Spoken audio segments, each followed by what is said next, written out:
আগামীকাল দেশের অধিকাংশ জায়গায় অস্থায়ীভাবে দমকা হাওয়া সহ হালকা থেকে মাঝারি ধরনের বজ্রপাত বৃষ্টি হতে পারে।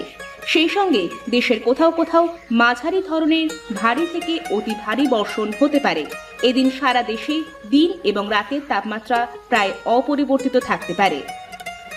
নে আবহাওয়ার সংবাদ তো শোনা হয়ে গেল, এখন আর রেডিও শুনে লাভ নেই। কালকে থেকে ভারী বৃষ্টিপাত হওয়ার সম্ভাবনা আছে। আরে আমরা তো বেঁচে গেছি, আগে সব ফসল কেটে ঘরে তুলে ফেলেছি। হ্যাঁ গো হ্যাঁ, আমার তো আরও 1 সপ্তাহ আগে ফসল উঠে গেছে, কিন্তু তাকিয়ে দেখো মাঠে প্রায় অর্ধেক লোকের পাকা ধান রয়ে গেছে।